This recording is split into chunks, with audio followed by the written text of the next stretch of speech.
Uttarakhand @25 series के अपने पिछले एपिसोड में हमने इस बात पे चर्चा की थी कि किस प्रकार राज्य के गठन के बाद पिछले 25 वर्षों में शिक्षा के क्षेत्र में हमारे राज्य ने महत्वपूर्ण उपलब्धियां हासिल की हैं। इसी चर्चा को आगे बढ़ाते हुए आज के इस एपिसोड में हम इस बात पे चर्चा करेंगे कि राज्य गठन के बाद पिछले 25 वर्षों में पर्यटन के क्षेत्र में हमारे राज्य की कौन कौन सी महत्वपूर्ण उपलब्धियां रही हैं और जानेंगे कि किस प्रकार हमारा राज्य पर्यटन और आस्था का एक प्रमुख संगम है।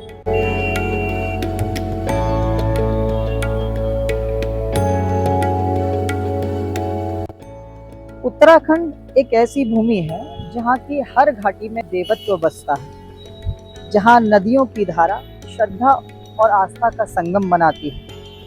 यह भूमि केवल आस्था की नहीं बल्कि अद्भुत प्राकृतिक सौंदर्य और पर्यटन की राजधानी भी है। सड़क, केबल कार, हेली सेवा, ये सब उस भावना के प्रतीक हैं जहाँ श्रद्धा और सुविधा साथ साथ चलते हैं। चार धाम यात्रा उत्तराखंड की आत्मा है।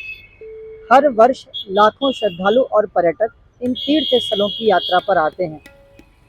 पिछले 25 वर्षों में राज्य ने इन तीर्थ स्थलों तक पहुंचने के रास्तों को सुरक्षित, आधुनिक और सुगम बनाया है।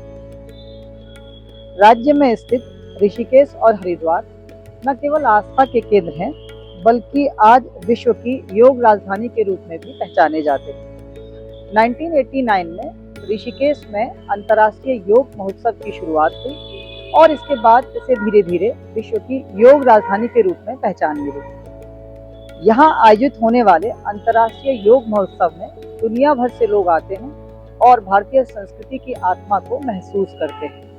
यही है उत्तराखंड की शक्ति, अध्यात्म और आधुनिकता का संगम। यहाँ पर्यटन केवल तीर्थों की यात्रा तक सीमित नहीं रहा। उत्तराखंड अब एक एडवेंचर और नेचर टूरिज्म का केंद्र बन चुका है। औली की स्कीइंग ढलानें, टिहरी के क्रीड़ा स्थल, ऋषिकेश की रिवर राफ्टिंग और नंदा देवी के ट्रैक, हर जगह रोमांच और सौंदर्य का मेल देखने को मिलता है। वाइल्ड लाइफ टूरिज्म के क्षेत्र में भी उत्तराखंड ने अपनी एक अंतर्राष्ट्रीय पहचान बनाई है। यहाँ के नैनीताल जिले में विश्व प्रसिद्ध जिम कॉर्बेट नेशनल पार्क स्थित है, जो कि भारत का पहला नेशनल पार्क है। इसकी स्थापना 1936 में की गई और तब इसे हैली नेशनल पार्क के नाम से जाना जाता है। 1957 में महान प्रकृतिवादी जिम कॉर्बेट के सम्मान में इसका नाम जिम कॉर्बेट नेशनल पार्क बना। 1973 में यहीं से प्रोजेक्ट टाइगर की शुरुआत हुई और तब इसे भारत का पहला टाइगर रिजर्व डिक्लेयर किया गया। आपको यह जानकर आश्चर्य होगा कि भारत के जितने भी टाइगर रिजर्व हैं उनमें सबसे ज्यादा टाइगर डेंसिटी आपको जिम कॉर्बेट नेशनल पार्क में देखने को मिलेगी।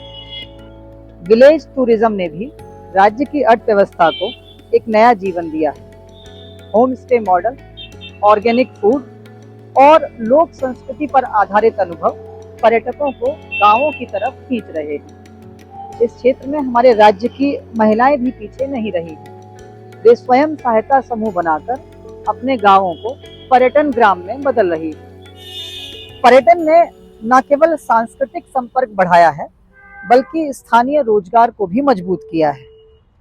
हस्तशिल्प, लोक वाद्य और पहाड़ी उत्पाद अब पहाड़ की पहचान बन चुके हैं। पलायन कम हुआ है और आत्मनिर्भरता की राह मजबूत हुई है। 25 वर्षों की इस यात्रा में उत्तराखंड ने यह दिखाया है कि जब आस्था और विकास साथ साथ चलते हैं तो प्रकृति भी समृद्धि का रूप ले लेती है। आज हम गर्व के साथ यह कह सकते हैं कि देवभूमि उत्तराखंड केवल पूजा का स्थान नहीं बल्कि पूरी दुनिया के लिए प्रेरणा का केंद्र बिंदु बन चुकी है।